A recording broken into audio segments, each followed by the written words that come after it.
नमस्कार दोस्तों, जय होम्योपैथी, जय हनीमैन। हमने पढ़ा aphorism number 7, totality of the symptom. Master Hahnemann totality के बारे में क्या कहते हैं? मास्टर हनीमैन एपोरिज्म नंबर 7 के अंदर हमें क्या संदेश देना चाहते हैं, हमें क्या कहना चाहते हैं, वो तो हमने देखा।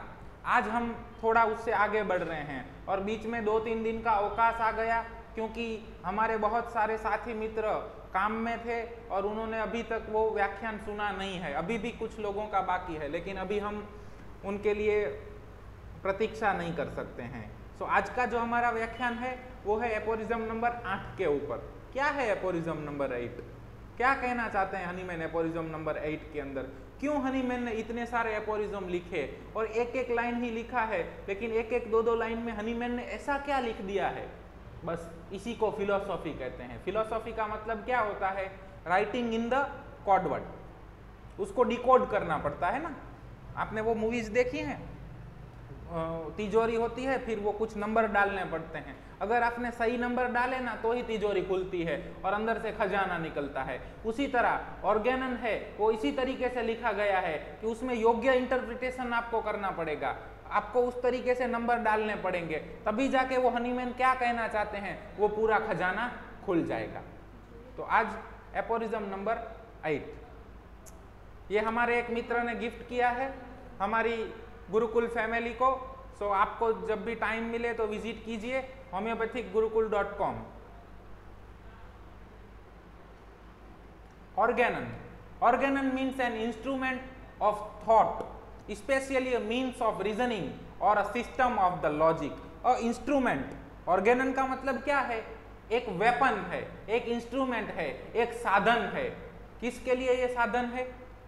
किस चीज के लिए साधन है? इस साधन का प्रयोग हमें क्या करना है? Restore to, seek to, help to, cure as it is termed. ये हमारा गोल है, ये हमारा मिशन है। और उस मिशन में जिस साधन का हमें प्रयोग करना है उस साधन का नाम है ऑर्गेनन ऑफ द मेडिसिन। इसीलिए इसको ऑर्गेनन कहते हैं। इसको क्या कहते हैं हमारी भाषा में? तुनीर। महाभारत वगैरह देखा है, वो भीष्म पितामह ऐसे तीर लेते हैं, तीर डालते हैं। तो यहाँ जो जिसमें बहुत सारे तीर होते हैं ना, उसी तरह ऑर्गेनन के अंदर बहुत सारे एपोरिज्म्स दिए गए हैं। सो प्रैक्टिस के अंदर restore to, seek to, health करने के लिए हमें अलग अलग साधनों की जरूरत पड़ेगी और वो सब साधन हमें ऑर्गेनन ऑफ मेडिसिन नाम की किताब के अंदर हनीमैन साहब ने दिए हैं। सो किस युद्ध में कौन से साधन की जरूरत पड़ेगी, उस युद्ध में हमें वही साधन का प्रयोग करना चाहिए। हम गलती कहाँ करते हैं कि अलग युद्ध के अंदर अलग साधन का प्रयोग कर देते हैं और फिर कहते हैं कि रिजल्ट नहीं मिलता है। तो वही हमें सीखना है। तो अभी तक हमने केस रिसीविंग के एपोरिज्म 82 से 104 लिए हैं। सभी से निवेदन है उसको रिवीजन कीजिए, उसको बार बार देखिए। और एपोरिज्म 1 से 7 भी ले चुके हैं। अब 8वां एपोरिज्म आज, aphorism number 8। It is not conceivable nor can it be proved by any experience in the world that after removal of all the symptoms of the disease and of the entire collection of the perceptible phenomena there should or could remain anything else beside health, or that the morbid alteration in the interior could remain uneradicated। मतलब क्या कहना चाहते हैं Hahnemann इसमें? क्या समझे आप इसमें से? यस, हनीमैन क्या कहते हैं कि ये कभी विश्वास योग्य नहीं है और ना ही कभी एक्सपीरियंस, कभी अनुभव हुआ है कि सारे साइन एंड सिम्टम चले गए हैं। जो टोटालिटी ऑफ सिम्टम बनाया था वो चला गया है और फिर भी डिसीज रह गया है। ऐसा तो कभी ना ही कभी अनुभव हुआ है।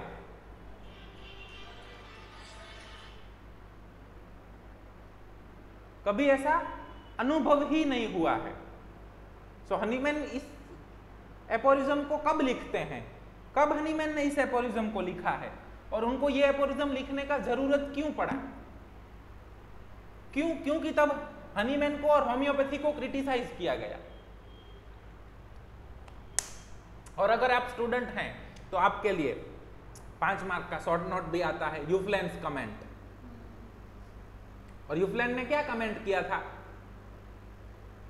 Homeopathy can remove only symptoms but disease remain. और हनीमैन क्या कहते हैं, जी हाँ, हम साइन एंड सिम्टम ही लेते हैं। हमने देखा ना एपोरिज्म 7 के अंदर, टोटलिटी ऑफ सिम्टम के अंदर हम क्या लेते हैं, अनकॉमन सिम्टम। हम वही सिम्टम लेते हैं, उन्हीं सिम्टम का कलेक्शन करते हैं और उन्हीं सिम्टम के बेस के ऊपर ही हम मेडिसिन प्रिस्क्राइब करते हैं। और सिम्टम क्या है, symptom is external manifestation of internal deranged vital force. और हमने कभी एक सिम्टम के ऊपर प्रिस्क्राइब नहीं किया है, हमने तो टोटालिटी के ऊपर प्रिस्क्राइब किया है। सो जितने भी वाइटल फोर्स के आंसू थे वो सब हमने कलेक्ट किए और उसके मुताबिक दवाई दी तो वाइटल फोर्स के आंसू आना बंद हो गए। दैट मीन्स वाइटल फोर्स कैसा हो गया, रिस्टोर। मालूम चल रहा है, वाइटल फोर्स कैसा हो गया, रिस्टोर। अब मेरे पास एक मरीज आते हैं जिनको नी जॉइंट पेन है, जिनको बुखार है, जिनको साथ में जुकाम भी हो गया है, राइट साइडेड नी जॉइंट का पेन है, गले में बहुत खिंच खिंच हो रहा है और ये सब वो बारिश में गए उसके बाद उनको हुआ।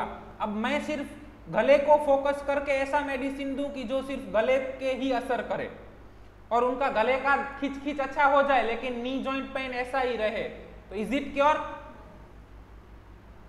It is removal of sine और रिमूवल ऑफ सिम्टम ना। गले का खिंच खिंच चला गया मतलब सिम्टम चला गया, लेकिन कैसा सिम्टम गया, सिर्फ एक ही सिम्टम गया। इफ गले का खिंच खिंच पड़ा है लेकिन पैर का दर्द चला गया, मैंने सिर्फ ऐसा ही मेडिसिन दिया जो पैर के दर्द पे ही इफेक्ट करे, तो गले में खिंच खिंच है, पैर का दर्द चला गया, मतलब एक सिम्टम था वो चला गया। Is it cure? क्योर है, क्यों? एक ही सिम्टम गया है, पूरा टोटालिटी नहीं गया है। लेकिन जब मैंने आपको मेडिसिन प्रिस्क्राइब किया रस्टॉक्स, गले का खिंच खिंच भी चला गया, भूख नहीं लगती थी वो भी लगने लगी, बुखार भी नहीं है, पैर का दर्द भी अच्छा हो गया, डॉक्टर साहब मैं वैसा ही हूं जैसे पहले था। इज इट क्योर और नॉट? तो हनीमैन साहब यहां हमें क्या कहने को बोल रहे हैं कि इसीलिए हनीमैन साहब ने एपोरिज्म 8 से पहले एपोरिज्म 7 लिखा है। मालूम चल रहा है कि टोटालिटी बनाओ। मेरे पास मरीज आता है, डॉक्टर साहब मेरा स्वभाव अभी 2 सालों से बिगड़ गया है, जब से मुझे है ना वो बिजनेस में फेलियर मिला है ना, उसके बाद से मैं बहुत चिड़चिड़ा हो गया हूँ, मुझे बात बात पे गुस्सा आ जाता है, बात ही मत पूछो, और मुझे बहुत एसिडिटी होने लगता है और मुझे है ना ठंड बहुत लगती है और तीखा खाना बहुत पसंद है। अब मैंने एसिडिटी कंसीडर की कि उसको लाइकोपोडियम दे दिया, या एसिडिटी कंसीडर करके उसको रॉबिनिया दे दिया। उसको एसिडिटी में थोड़ा आराम लग रहा है लेकिन उसका स्वभाव तो वैसा ही वैसा है, वो इरिटेबल उतना ही उतना है। Is it cure?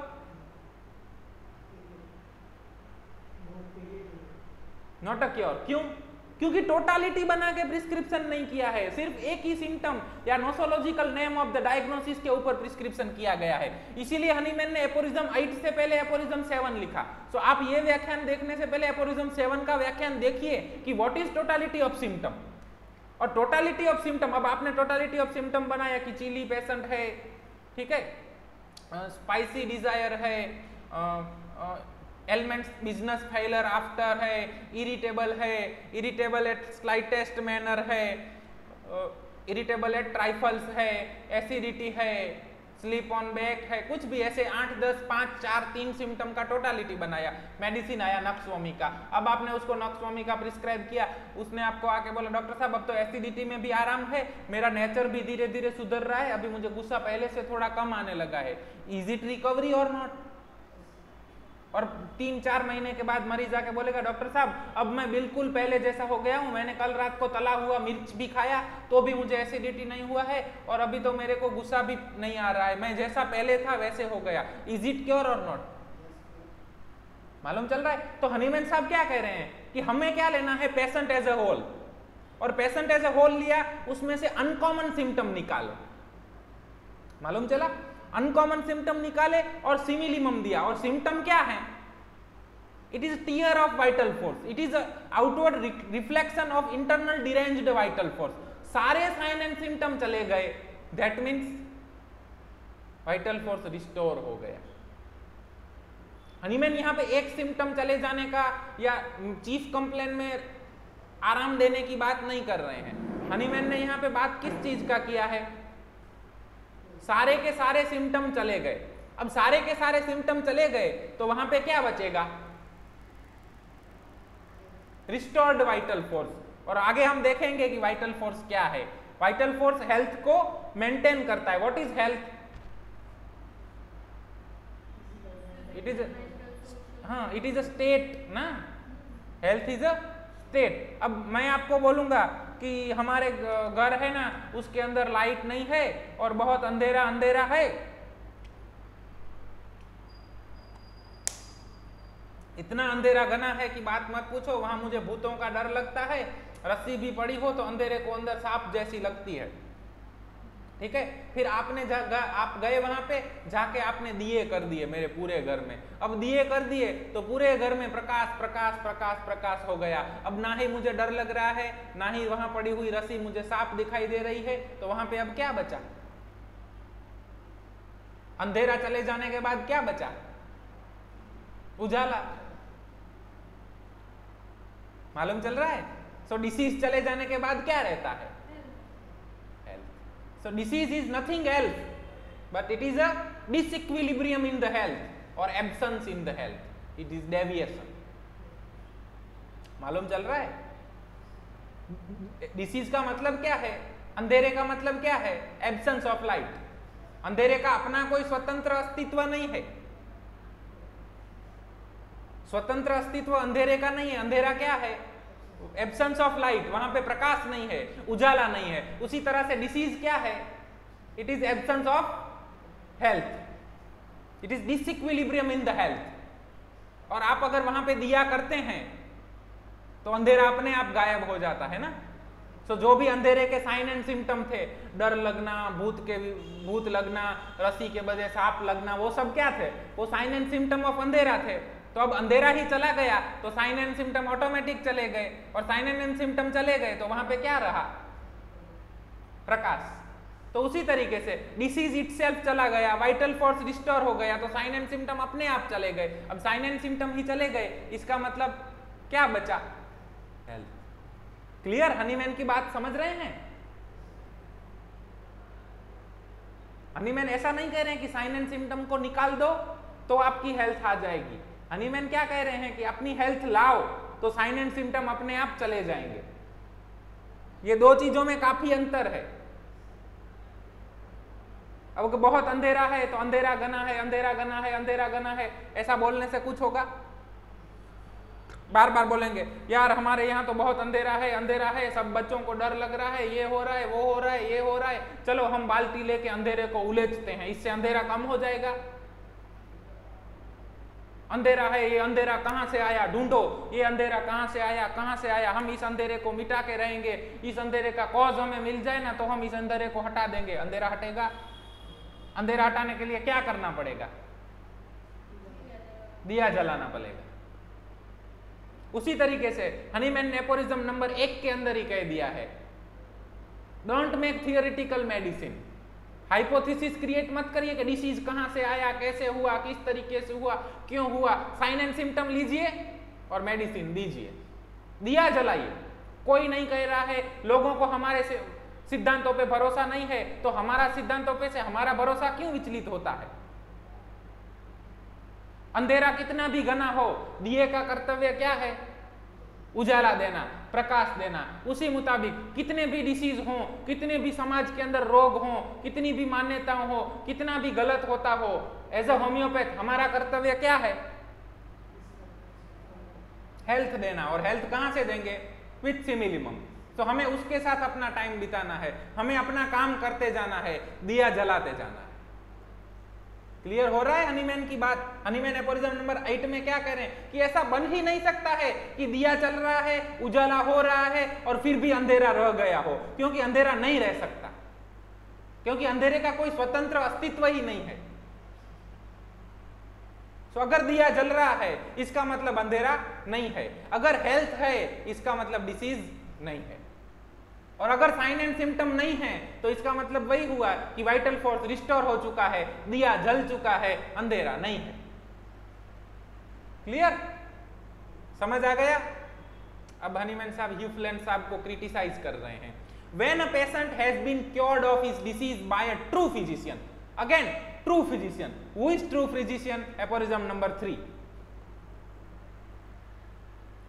मालूम चल रहा है ऑर्गेनन कैसे लिखी गई है? एक शब्द यहाँ पे लिखा गया है, अब इस शब्द का मतलब कहाँ मिलेगा? Aphorism number 3, aphorism number 6। True physician should be unprejudiced. अभी तो हम सिर्फ 8वें एपोरिज्म तक ही हैं। जब पूरा ऑर्गेनन पढ़ेंगे, पूरे ऑर्गेनन के एक एपोरिज्म से आखिरी एपोरिज्म तक जाएंगे, तो एक एपोरिज्म का मतलब समझने के लिए दूसरे एपोरिज्म में जाना, दूसरे में से तीसरे में जाना, इसी तरीके से जो समझा जाता है उसी को फिलॉसफी कहा जाता है। फिलॉसफी का मतलब क्या है? सत्य शोधने का शास्त्र, तत्व ज्ञान, और जिसमें सोचना है और सत्य का आविष्कार करना है। लॉ ऑफ सिमिलिया तो पहले भी था, लॉ ऑफ सिमिलिया आज भी है। हनीमैन साहब ने क्या किया? इसका आविष्कार किया, इसको बताया कि ऐसे प्रयोग करो। लॉ ऑफ सिमिलिया था पहले से ही। It is nature's law of cure. When a patient has been cured of his disease by a true physician, in a such a manner that no trace of the disease, no morbid symptom remains, and all the sign of the health have permanently returned. और health का sign क्या है? पहला sign yes, मजा आना, आनंद होना। मालूम चल रहा है? खुशी और आनंद के बीच में फर्क है। व्हाट इज खुशी?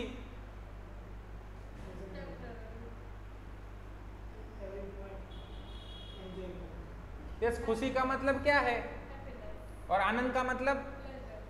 तो क्या डिफरेंस है दोनों के अंदर? वर्ड मीनिंग सेम रहेगा, लिटरली मीनिंग सेम रहेगा, लेकिन फिलोसॉफिकल मीनिंग चेंज होता है। आप खुश कब होते हैं? आपको आइसक्रीम पसंद है, आपने आइसक्रीम खाया तो आपको खुशी मिलेगी कि आनंद मिलेगा? खुशी मिलेगी ना। और आनंद कहां से आता है? यही फिलॉसफी है कि दो चीजें बहुत समान लग रही हैं, एक जैसी ही लग रही हैं, लेकिन उनके बीच में डिफरेंस क्या है? सत्य क्या है? उस सत्य को पकड़ना, वही फिलॉसफी है। आनंद अंदर से आता है, खुशी बाहर से मिलती है। जो एक्सटर्नल थिंग से मिलती है वो सब खुशी होती है, और जो अंदर से आता है वो आनंद होता है। सो हेल्थ का पहला साइन क्या है? आनंद। क्या है? आनंद। मौज जिसको बोलते हैं ना, मौज, हमारे यहाँ पे मौज बोलते हैं, वाह वाह रे मौज फकीरां दी, वाह वाह रे मौज फकीरां दी। तो फकीर होते हैं, वो सब कुछ लुटा देते हैं ना, जो भी है वो सब दे देते हैं, फिर भी वो आनंद में होते हैं। देखा है आपने किसी को? कोई फकीर होता है, अल्लाहू अल्लाहू अल्लाहू करते हैं, या कोई संत देखे हैं आपने? हमारे यहाँ पे हैं बहुत संत हैं जो अन्न क्षेत्र चलाते हैं। वो क्या करते हैं? अपना सब कुछ लुटा देते हैं, मेरे पास है वो सब कुछ ले जाओ, तुम्हारा ही है। और लुटाने में भी उनको मजा आता है, वो मजा, उसी को आनंद कहा जाता है। आनंद जो क्या है वो अंदर से आता है, और खुशी क्या है? बाहर से मिलती है। So the sign of health मतलब आनंद, it is the first sign of the health. और जो हेल्दी होगा वो आनंदित होगा। मौज,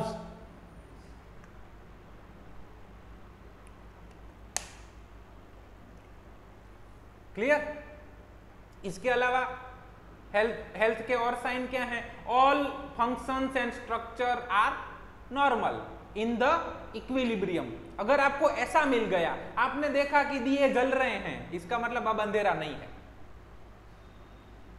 आपने देखा कि सूरज निकल आया है, इसका मतलब अब कहीं अंधेरा नहीं रहेगा। पता चला? तो आपको जब साइन ऑफ हेल्थ मिल रहे हैं, इसका मतलब डिसीज परमानेंटली चला गया। How can without offering an insult to common sense affirm that in such an individual the whole bodily disease still remain in the interior, and yet the chief of the old school Hufeland asserted this in the following word: homeopathy can remove the symptom but the disease remain. Hahnemann वहां पे यहाँ पे क्या कर रहे हैं? ह्यूफ्लैंड्स की comment का जवाब दे रहे हैं कि ओल्ड स्कूल के ह्यूफ्लैंड्स ने कैसी बात कह दी कि जो कॉमन सेंस से भी परे है कि homeopathy can remove the symptom but the disease remain. अब हेल्थ के साइंस मिल रहे हैं, उजाला दिखाई दे रहा है, सूरज निकल आया है, फिर भी ह्यूफ्लैंड ऐसा कह रहा है कि होम्योपैथी तो सिर्फ अंधेरा दूर करती है. मालूम चला? सूरज तो सिर्फ अंधेरा दूर करता है. नहीं रे नहीं, सूरज उजाला लाता है, और उजाला लाता है उसी की वजह से अंधेरा दूर होता है. समझ आ रहा है? चीज वही हो रही है, लेकिन वो किस तरीके से हो रही है, किस सीक्वेंस में हो रही है, उसको समझना वही फिलॉसफी है, वही होम्योपैथी है. क्लियर हो रहा है कि हुफलैंड साहब ऐसा कर रहे हैं कि सूरज तो सिर्फ उजाला ला रहा है, वो अंधेरा दूर नहीं कर रहा है, अंधेरा तो फिर भी रह जाता है. और हनीमैन सामने ऐसे कह रहे हैं कि सूरज आता है, उजाला लाता है, और अगर उजाला आ गया तो अंधेरा कहां से रहेगा. So all sign of health restored, सारी साइन रिस्टोर हो गई हैं, सारे सिम्टम चले गए हैं अंधेरे के. इसका मतलब अब उजाला ही उजाला रह गया. Clear? This he maintained partly from mortification at the progress made by the homeopathy to the benefit of the mankind, partly because he still holds thoroughly material notions respecting disease, which he is still unable to regard as a state of being of the organism wherein it is dynamically altered by the morbidly deranged vital force as an altered state of the health. क्या कह रहे हैं Hahnemann कि ह्यूफ्लैंड साहब ने ऐसी comment क्यों की, उसके बारे में बता रहे हैं कि उन्होंने इसीलिए की कि उनको थोड़ा होम्योपैथी ने प्रोग्रेस किया है, वो अच्छा नहीं लगा होगा, थोड़ा उनकी बिलीफों के ऊपर प्रहार हुआ होगा. क्यों? क्योंकि उनकी बिलीफ क्या है? Material cause of the disease. वो समझ ही नहीं पा रहे हैं कि डिसीज डायनेमिकली होता है, वाइटल फोर्स का डिरेंज होता है, और उस डिरेंज वाइटल फोर्स कुछ साइन एंड सिम्टम फेंकते हैं और उसी को डिसीज बोला जाता है. लेकिन ओल्ड स्कूल वाले ये समझ नहीं रहे हैं. But he views the disease as a something material. वो क्या बोलते हैं? Disease is something material which after the cure is complete may still remain lurking in some corner in the interior of the body, in order someday during the most vigorous health to burst forth at its pleasure with its material presence. So dreadful is still the blindness of the old pathology. No wonder that it could only produce a system of therapeutic which is solely occupied with scouring out of the poor patient. बहुत तीखे शब्दों में Hahnemann ने बता दिया है. क्या बता दिया है? कि उन लोगों का मानना है कि डिसीज कुछ मटेरियल है और वो निकाल देना है मतलब क्योर. वो लोग डायनेमिक डिसीज की परिभाषा को जानते ही नहीं, और इसीलिए उन्होंने इस तरह की पूरी थेराप्यूटिक साइंस डेवलप की है जो लोगों को तकलीफ दे है. क्रिटिसिज्म है, इसके ऊपर हमें बहुत नहीं जाना है. हनीमैन ने अपने जमाने में क्रिटिसाइज किया है, उन्होंने जवाब दिया है ह्यूफ्लैंड्स को. क्लियर? हमें क्या करना है उसके ऊपर फोकस करना है. यहां तक सब क्लियर? अब हम एक एक शब्द देखते जाएंगे कि हनीमैन ने एक एक शब्द का प्रयोग क्यों किया है, किस लिए किया है, उस शब्द का हनीमैन की भाषा में मतलब क्या है.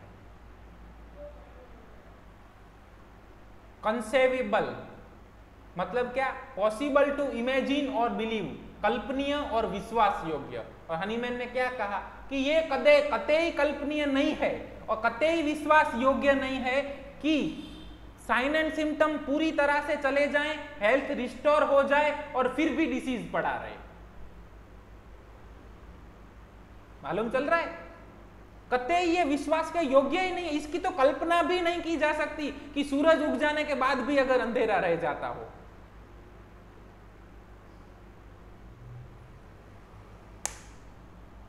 Symptom, a change in your body that is a sign of illness. रोग के चिन्ह, रोग के लक्षण, it is outward manifestation of internal deranged vital force.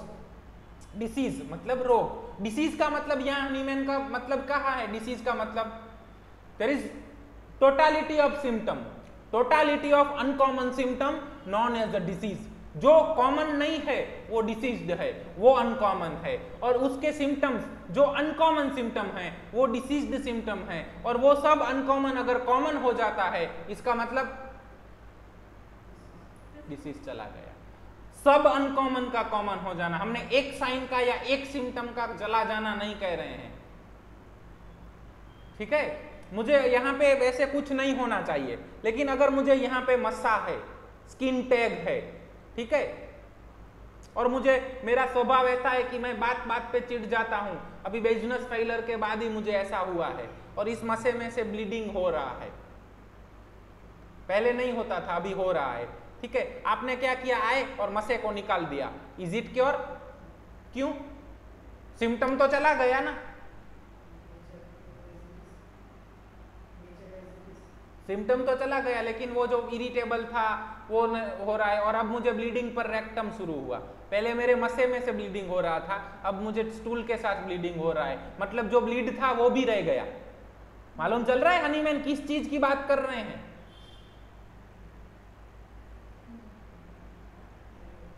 Bleeding था, अब मुझे रेक्टम में से होने लगा, पहले मसे में से हो रहा था। That means only that skin tag is removed, not a disease. Hahnemann क्या कह रहे हैं कि इसमें से ब्लीडिंग होता था वो भी बंद हो, ये मसा भी चला जाए, स्वभाव भी अच्छा हो, जो जो अनकॉमन है वो सब कॉमन होता जाए, इसका मतलब डिसीज चला गया। फिर वहां पे क्या बचेगा? यहाँ मसे में से ब्लीडिंग भी नहीं होता है, मसा भी चल गया, मेरा गुस्सा भी कम हो गया, मैं पहले जैसा था वैसा बन गया। अब डिसीज हो सकता है मेरे अंदर? सो हनीमैन ये कह रहे हैं कि ऐसी बात बताना ये तो कतई कल्पनीय और विश्वास योग्य ही नहीं है। मालूम चल रहा है? Perceptible, that can be seen और फेल्ट, बोधगम्य, प्रतीत या दिखाई पड़ने वाला, फिनोमिना, अ फैक्ट ऑफ और एन इवेंट इन नेचर और society, specially one that is not fully understood. प्रकृति या समाज में कोई सच्चाई या घटना विशेष ऐसी जो पूरी तरह से समझ न आती हो। इसीलिए हनीमैन डिसीज को क्या बोलते हैं? वाइटल फोर्स को क्या बोलते हैं? Perceptible phenomena.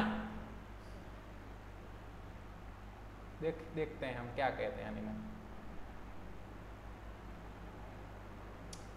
Entire collection of the perceptible phenomena. So entire collection का मतलब क्या है? वो टोटालिटी ऑफ द सिम्टम है ना, ठीक है। और परसेप्टिबल फिनोमिना, देयर शुड और कुड रिमेन। परसेप्टिबल फिनोमिना मतलब वो रह जाना, उसमें से कुछ भी। तो हनीमैन यहां पे ऐसी बात की बात कर रहे हैं, ऐसी चीज की बात कर रहे हैं जो पूरी तरह से समझ नहीं आ रही है। वो disease, vital force, something else. Clear? And a fact or an event in the nature of the society, especially one that is not fully understood. तो हनीमैन ने क्या बताया?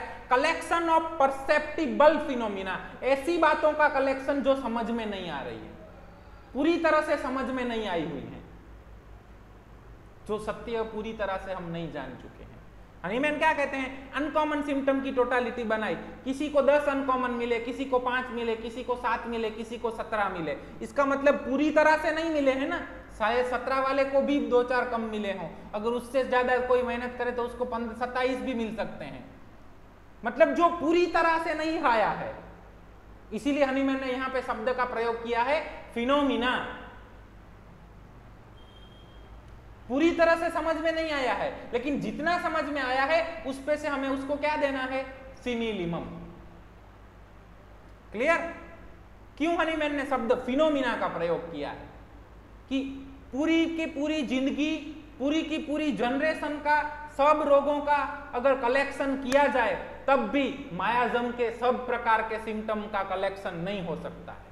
इतनी वाइड रेंज है। मायाजम अलग अलग प्लान पे, अलग अलग कॉन्स्टिट्यूशन में, अलग अलग डायथीसिस में, अलग अलग समय के मुताबिक, अलग अलग परिस्थितियों के मुताबिक अलग अलग साइन एंड सिम्टम देते हैं। सो पूरे का पूरा जो पिक्चर है वो हमें नहीं मिल पाएगा। इसीलिए पूरी के पूरी तरह से हम भी नहीं समझे हैं, और शायद हनीमैन यही कह रहे हैं कि सब लोगों को पूरी तरह से समझ नहीं आएगा, इसीलिए उन्होंने शब्द का प्रयोग किया है परसेप्टिबल फिनोमिना। परसेप्टिबल फिनोमिना मतलब आपको जितना दिखाई दे और आपको जितना समझाई दे या आपको जितना प्रतीत हो उतना टोटालिटी ऑफ सिम्टम का पिक्चर लीजिए। समझ आ रहा है? फिनोमिना का मतलब है जितना समझ, जो पूरी तरह से समझ योग्य नहीं है, पूरी तरह से समझ में नहीं आया है। और परसेप्टिबल का मतलब है दिखाई देने वाला, प्रतीत होने वाला। ड्यूरिंग योर केस रिसीविंग, आप जब वहां से केस रिसीव करते हैं उस दौरान आपको जो भी दिखाई दिया, आपको जितना भी समझाई दिया, उनका अनकॉमन सिम्टम का जो कलेक्शन है उसके चले जाने के बाद क्या रह जाता है? नथिंग ना, ओनली हेल्थ रिमाइंस। क्लियर? समझ गए? इसीलिए हनीमैन कह रहे हैं कि हर केस के अंदर हर सिम्टम मिलना जरूरी नहीं होता है। हर केस के अंदर हर सल्फर के केस में स्वीट डिजायर मिलना जरूरी नहीं है। जहां पे जो परसेप्टिबल फिनोमिना है, जहां पे जितना मिलता है, समझ आ रहा है? ये बात को समझने की जरूरत है। हम हर केस में थर्मल निकालने जाते हैं, हम हर केस में मेंटल निकालने जाते हैं, हम हर केस में डेल्यूजन निकालने जाते हैं, हम हर केस में सेंसेशन निकालने जाते हैं। हर केस में सब कुछ नहीं मिलेगा। मिलेगा तो क्या मिलेगा? Perceptible phenomena. जिस केस में आपको जितना मिल रहा है, जितना समझाई दे रहा है, जितना प्रतीत हो रहा है, उन अनकॉमन सिम्टम का जो टोटालिटी, वो टोटालिटी से मैच करके सिमिलिमम दीजिए। So sulphur can chilly, sulphur can hot, sulphur can thirsty, sulphur can thirstless, ऐसे नहीं सोचना है। हनीमैन क्या कहते हैं? जो अनकॉमन सिम्टम है वो अगर आपको 5 अनकॉमन मिले और वो पांचों के पांचों आपको सल्फर में मिल रहे हैं, then you can prescribe sulphur. समझ आ रहा है? क्योंकि पूरे का पूरा पिक्चर नहीं मिलने वाला है, इसीलिए तो इन्होंने फिनोमिना शब्द का प्रयोग किया है। नहीं पूरे का पूरा डिसीज का पिक्चर मिलेगा, नहीं पूरे का पूरा ड्रग का पिक्चर मिलेगा। हमें क्या मिलेगा? परसेप्टिबल। हमें जितना प्रतीत होगा, और वो परसेप्शन हर एक व्यक्ति का अलग होता है ना, हर एक व्यक्ति को अलग अलग दिखाई देता है। जिसका जितना लेवल होगा उसको उतना दिखाई देगा। इसीलिए हनीमैन ने शब्द किया है परसेप्टिबल फिनोमिना। आपको जितनी टोटालिटी मिले, आपको केस में जितने अनकॉमन दिखाई दे, उन अनकॉमन की टोटालिटी बनाइए। अब हमारे गुरु हैं जो 25 सालों से प्रैक्टिस कर रहे हैं और साइकोलॉजी के ऊपर उनका जबरदस्त पकड़ है। वो मरीज अंदर आता है, कैसे बैठता है, कैसे बोलता है, कैसे बात करता है, उन सब के ऊपर उनमें से अनकॉमन सिम्टम निकालते हैं और प्रिस्क्रिप्शन करते हैं। वो उनका परसेप्टिबल फिनोमिना है। मालूम चल रहा है? हमें वो नहीं आता है। हम मरीज को पूछते हैं क्या अच्छा लगता है, क्या नहीं लगता है, क्या खाते हो, कैसे सोते हो, क्या करते हो, क्या होता है। ये हमारा परसेप्टिबल फिनोमिना हुआ। उसी तरीके से आपके लेवल के ऊपर से जो मरीज है वो उसमें आपको जो मिल रहा है, इट इज परसेप्टिबल फिनोमिना। दूसरा, एक मरीज गांव से आया है तो उसको पूछेंगे आपको कैसे विचार आते हैं? सो डॉक्टर साहब क्या विचार करना, हम तो खेती में करते हैं, कुछ विचार नहीं आते हैं। और एक मरीज है बहुत सोफिस्टिकेटेड है, बहुत पढ़ा लिखा है, पीएचडी किया हुआ है लिटरेचर में बहुत कुछ, और उसको बोलेंगे कि आपको कैसे विचार आते हैं, तो फर्क पड़ेगा ना।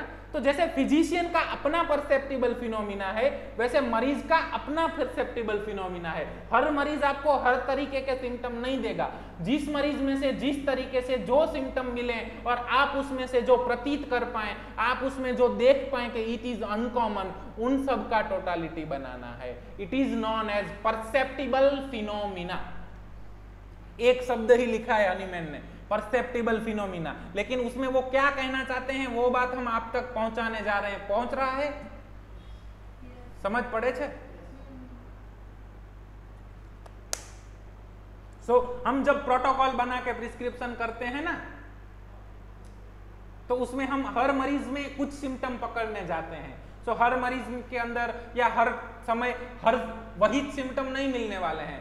सो हनीमैन यहाँ पे बहुत ब्रॉड एंडेडली छोड़ देते हैं कि केस रिसीविंग करो, अनकॉमन निकालो, और जो अनकॉमन मिले उन अनकॉमन को मटीरिया मेडिका से मैच करके जो मेडिसिन है वो दो। मेडिसिन को पेशेंट में फिट मत करो। आपको जो मिल रहा है, जो परसेप्टिबल फिनोमिना, और इसी परसेप्टिबल फिनोमिना को क्या कहा जाता है? Disease. The collection of the uncommon symptom known as the disease, and this is produced by the miasm. So वो साइन एंड सिम्टम कहां से आए हैं? मायाजम में से। सो परसेप्टिबल फिनोमिना की बात करते हुए हनीमैन हमें डिसीज और मायाजम की बात भी कर रहे हैं कि मायाजम का या डिसीज के सब सिम्टम का कलेक्शन नहीं हो पाता है, पूरी की पूरी जनरेशन चली जाएंगी तो भी मुश्किल है। तो क्या करना है? हमें तो सिर्फ परसेप्टिबल करना है। वो फिनोमिना है जो हम समझ नहीं पा रहे हैं पूरे का पूरा, लेकिन उसमें से हमें जितना प्रतीत हो रहा है उतना ले लीजिए। लाइक इधर से अभी कोई एक औरत साड़ी पहन के हैं और गहने कुछ पहने हुए हैं और आपके पीछे से निकले, तो आप उनको जान पाएंगे कि ये कौन है। लेकिन अगर आप यहाँ पे बैठे हैं और बगल में से आपकी मम्मी निकले तो माता जी, मम्मी मतलब, पता चल जाएगा। क्यों? जानते हैं ना, आप परसीव कर गए। इवन पीछे से भी ऐसे निकले ना, आपने सिर्फ देखा कि ब्लू कलर की साड़ी है और मेरा घर है, तो दूसरी ब्लू कलर की साड़ी में मेरे घर में कोई नहीं हो सकता, ये मेरी मम्मी ही हो सकती है। तो आपने क्या किया? आपने जो चीज किया ना उसे क्या कहते हैं? परसेप्टिबल फिनोमिना, जो पूरी तरीके से नहीं दिख रहा है, फिर भी आप जान गए कि ये मम्मी ही है, ये माता जी ही है। समझ आ रहा है? आप जंगल के अंदर गए हैं और आपने देखा कि एक वृक्ष के ऊपर कुछ उल्टा लटका हुआ है और दिन है, तो वो कौन हो सकता है? उल्लू। मालूम चला? आपने देखा नहीं है कि वो उल्लू है, आपने उल्लू की आंख नहीं देखी, चोंच नहीं देखी, पैर नहीं देखे, पर नहीं देखे, कुछ नहीं देखा है, सिर्फ उल्टा लटका हुआ दिन में है।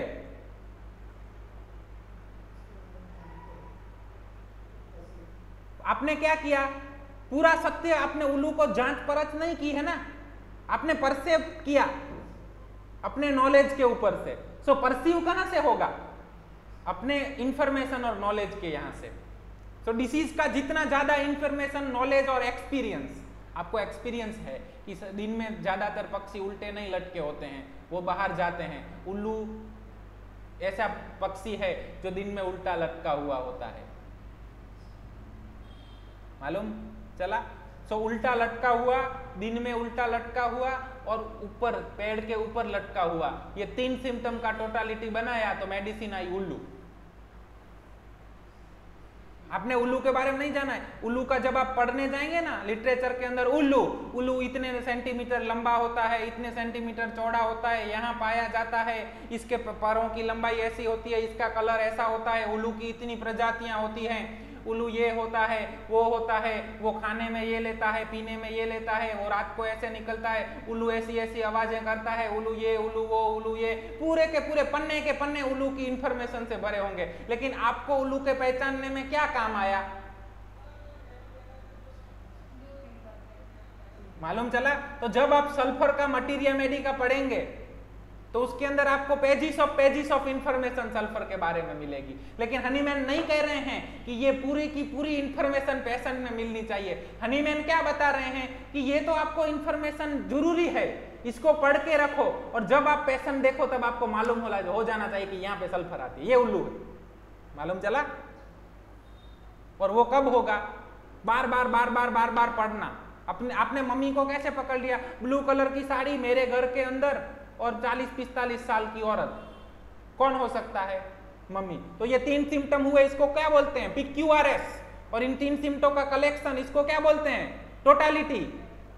और इसके ऊपर से जो मेडिसिन आई वो सिमिलिमम। अब आप अपनी मम्मी के बारे में लिखने जाओ तो मेरी मम्मी का नाम, माता जी का नाम ये है, इनका जन्म यहाँ पे हुआ, इनके मम्मी पापा का नाम ये था, इनका बचपन ऐसे गुजरा, इतनी साल पढ़ाई की, ये किया, वो किया, फिर इनका शादी हुआ, शादी के बाद इतने सालों के बाद इनको पहला बच्चा हुआ, ये हुआ, इनकी हाइट इतनी है, इनका वेट इतना है, ये ज्यादातर ऐसे प्रकार के कपड़े पहनती हैं, ये है, वो है, और ज्यादातर ये हमारे घर में पाई जाती हैं। इतना बहुत कुछ इंफॉर्मेशन लिखनी हो तो आप पेजिस इंफॉर्मेशन लिख सकते हैं। लेकिन जब आपको मम्मी को आइडेंटिफाई करना था तो कौन सी इंफॉर्मेशन आपके काम आई?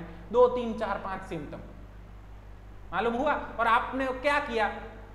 पूरी की पूरी इंफॉर्मेशन तो, पूरे का पूरा चित्र मुझे नहीं दिख रहा है, मुझे दिख रहा है उसके ऊपर से ये मम्मी है, वो मुझे नहीं मालूम है, पूरे का पूरा पक्षी मुझे नहीं दिखाई दे रहा है, लेकिन मुझे दिखाई दे रहा है उसके मुताबिक ये उल्लू होना चाहिए, ये उल्लू ही है। मालूम चला व्हाट इज होम्योपैथी? हनीमैन हमें क्या बताना चाहते हैं परसेप्टिबल फिनोमिना के बारे में, कि आपको जो भी मिल रहा है उसके मुताबिक सल्फर है, लाइकोपोडियम है, ये है, लेकिन कुछ सिम्टम होने चाहिए। विदाउट सिम्टम प्रिस्क्रिप्शन नहीं करना है। सो परसेप्टिबल फिनोमिना का मतलब होता है ये। क्लियर?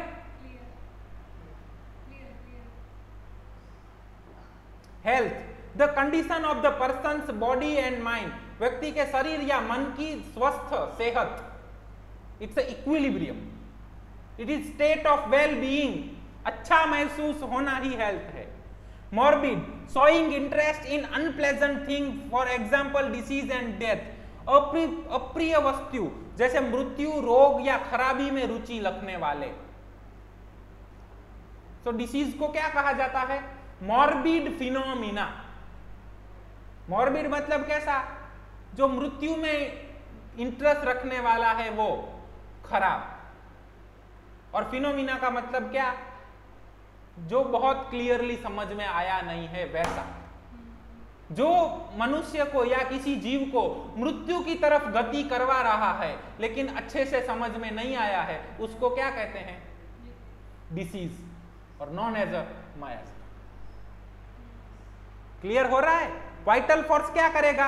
आनंद देगा, स्टेट ऑफ वेल बीइंग देगा, जीवन की तरफ गति करवाएगा। और मायाजम क्या करेगा? मृत्यु की तरफ गति करवाएगा। रोग है वो क्या करेगा? मृत्यु की तरफ गति करवाएगा। दैट्स व्हाई हनीमैन की भाषा में डिसीज और मायाजम का नाम है मॉर्बिड फिनोमिना। क्लियर? एक एक शब्द हनीमैन ने समझने योग्य दिया है। फिजिशियन हम बहुत बात कर चुके हैं आगे। Affirm, to say formally, to clearly that something is true or that you support something strongly, औपचारिक रूप से किसी बात को सही मानना, निश्चय पूर्वक समर्थन करना। वाइटल फोर्स में होम्योपैथी और हनीमैन बिलीव करते हैं इट इज ट्रूथ। अफर्म,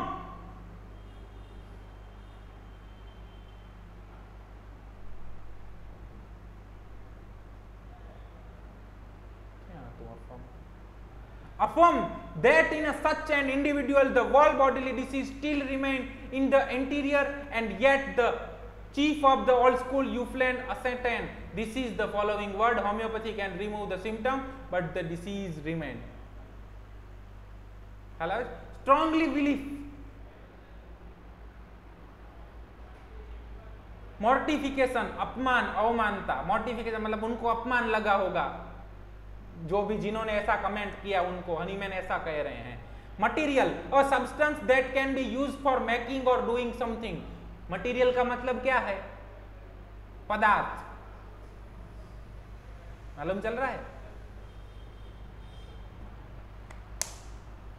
मास, जिसका दड़ है, एम है, मास है, वो everything is material. E is equal to mc square में जो m आता है ना, इट सजेस्ट मास मटीरियल। तो दूसरे स्कूल ऑफ मेडिसिन हैं वो मटीरियल कॉज ऑफ डिसीज में मानते हैं, और हनीमैन क्या मानते हैं? There is something morbid phenomena. Disease का कॉज डायनेमिक है, जो पूरी तरह से सब लोगों को समझ में नहीं आता है, लेकिन कुछ तो है, और वो कुछ का नाम हनीमैन ने अपनी 25, 30, 35 साल की प्रैक्टिस के बाद मायाजम दिया। Notion, something that you have in your mind and idea, मन में कोई बात, ख्याल, विचार, धारणा, concept, concept of vital force. Vital force independent of physical and chemical forces regard of being causative factor of the evaluation and development of the living organism, जिसको short में कहा जाता है जीवन शक्ति। It is living phenomena, positive phenomena. ऐसा कुछ है जो पूरी तरह से समझ में नहीं आता है, लेकिन कुछ है जो व्यक्ति को अच्छा जीवन, आनंद दे रहा है। और वाह वाह रे मौज फकीरां दी, उनका वाइटल फोर्स का आनंद है। सो आनंद इज फ्रॉम इनसाइड। वो कहां से आता है? वाइटल फोर्स जब मन मोर बनी थनगाट करे, वाइटल फोर्स जब पूरी तरह से इक्विलिब्रियम में है, हेल्दी है, अच्छा है, तब जो वाइटल फोर्स थनगनाट करता है, वहां से जो निकलता है उसे आनंद कहा जाता है। मालूम चल रहा है? तो वाइटल फोर्स का मतलब जीवन शक्ति। आगे के पूरे एपोरिज्म वाइटल फोर्स के वो हैं, उसके ऊपर हम डिटेल में एक्सप्लेन करेंगे वाइटल फोर्स को। यहां पे वाइटल फोर्स मतलब जीवन शक्ति। समथिंग इज दैट, कुछ ऐसा है जो जीवन को अच्छे तरीके से जीना चाहता है, जो सब कुछ इक्विलिब्रियम में रखता है, जो मेंटेन करता है, जो नॉर्मल सेंसेशन एंड फंक्शन देता है और जो आनंद देता है। Clear? Lurking, to wait somewhere secretly specially in order to do something bad or illegal, कहीं छिप कर बैठना विशेषतः किसी पर हमला करने के लिए। विगरस, ऊर्जा युक्त, जोरदार और जोश भरा। बर्स्ट फॉर्थ, उछल कर सामने आना। Pleasure, the feeling of being happy और सेटिस्फाइड। ड्रेडफुल, वेरी बैड और अनप्लेजेंट, बहुत घटिया, नीरस या अरुचिकर। अब यहां पे हनीमैन क्या कहते हैं? This is the maintains partly from the mortification at the progress made by the homeopathy to the benefit of the mankind। कुछ ये कमेंट क्यों आई है? क्योंकि उनको खराब लग रहा है, अपमान महसूस हो रहा है कि इतनी सालों से उन लोगों ने नहीं किया और होम्योपैथी कर रही है, मैनकाइंड के भले के लिए, मैनकाइंड के अच्छे के लिए। Partly because he stills hold thoroughly material notion respecting disease. वो धारणा करते हैं कि डिसीज कुछ मटीरियल थिंग है, डिसीज कुछ द्रव्य है, which he is still unable to regard as a state of being of the organism where it is in the dynamically altered by the morbidly deranged vital force। morbidly कुछ गलत है जो vital force को derange करता है। as an altered state of the health, vital force derange हो गया मतलब वो इक्विलिब्रियम में नहीं रख पाता है, वो हेल्थ को मेंटेन नहीं कर पाता है, और इसीलिए क्या होता है? First sign of the disease. आज मुझे मजा नहीं आ रहा है, आज कुछ अच्छा नहीं लग रहा है, पहले वो आनंद चला जाएगा। और आज इस एरा के अंदर ज्यादातर लोगों में आनंद है ही नहीं, क्योंकि वाइटल फोर्स अल्टर हुआ ही पड़ा है। मालूम चल रहा है? वो आनंद चला जाएगा पहले। क्यों आनंद? क्यों है? सब कुछ अच्छा चल रहा है, चंगा भला चल रहा है, तो उसको नाचने के लिए टाइम मिलता है, वो आनंद करता है। पहले अल्टर्ड हुआ, वाइटल फोर्स डिरेंज हुआ, तो वो जो आनंद कर रहा था वहां से आनंद चला जाएगा और वो मेहनत करेगा कि सब कुछ वापस मैं स्टेबल कर दूं, और स्टेबल नहीं होगा तो उसमें से कोई सिम्टम निकलेगा, और वाइटल फोर्स कहेगा कि मैं स्टेबल नहीं हो पा रहा हूं, गिव मी सम स्ट्रेंथ, और हम उसको डायनेमिक फॉर्म में मेडिसिन देंगे। It is homeopathy, this is dynamic science. But he views the disease as a something material which after the cure is completed may still remain lurking in the some corner of the interior of the body। वो ऐसा मानते हैं old school वाले कि disease कुछ material है और cure होने के बाद वो कहीं पे छुप कर बैठ जाता है और थोड़े दिन बाद आके फिर से कुछ करता है। लेकिन ऐसा नहीं है, अंधेरा कहीं पे भी छुप कर नहीं बैठ सकता, क्योंकि अंधेरे का कोई स्वतंत्र अस्तित्व ही नहीं है। सूरज निकलता है, अंधेरा चला जाता है। क्लियर?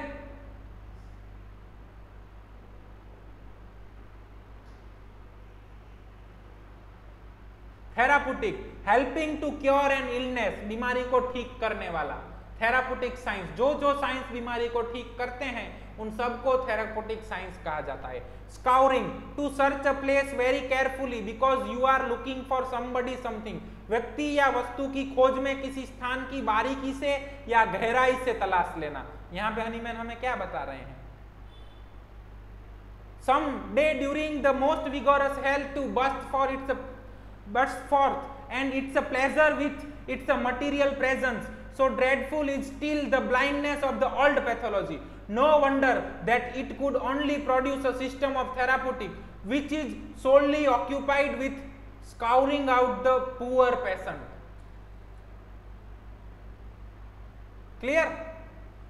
सो हनीमैन यहां पे material and immaterial cause of की बात कर रहे हैं कि मॉर्बिड फिनोमिना है, कुछ ऐसा है जो बियॉन्ड मटेरियल है, जो डिसीज है, जो रोग पैदा करता है। क्लियर? सो एपोरिज्म नंबर 8 के अंदर हनीमैन क्या समझाना चाहते हैं? समझ गए? There is no material cause and there is no स्वतंत्र अस्तित्व ऑफ अंधारा। अंधेरे का कोई स्वतंत्र अस्तित्व नहीं है। अगर सूरज निकल गया है तो सूरज निकलेगा, प्रकाश फैलाएगा और प्रकाश की वजह से ऑटोमेटिक अंधेरा चला जाएगा। आनंद कहां से आता है? There is vital force. और आगे हमें इसी के ऊपर बात करनी है, सो आज थोड़ी देर हो रही है तो इसके ऊपर नहीं ले रहे हैं। ठीक है, धन्यवाद। एपोरिज्म नंबर 8 के अंदर अगर आपको कोई प्रश्न है तो आप अपने संयोजक को पूछ सकते हैं, अगर और हमें भी डायरेक्ट कांटेक्ट कर सकते हैं। एक बहुत अच्छी बात किसी ने कही है कि स्वास्थ्य संबंधी किताबों को पढ़ने में सावधानी बरतिए। एक मुद्रण दोष की वजह से दर्दी की मौत भी हो सकती है। कुछ आपने गलत परसीव किया, कुछ गलत पढ़ लिया, या तो कहां पे दोष आ गया, मुद्रण दोष, छाप काम में कुछ गलती हो गई, तो उससे कुछ भी हो सकता है। इसीलिए फिलोसॉफिकल एस्पेक्ट को समझिए। और ये सब स्वास्थ्य संबंधी किताबें कैसी हैं?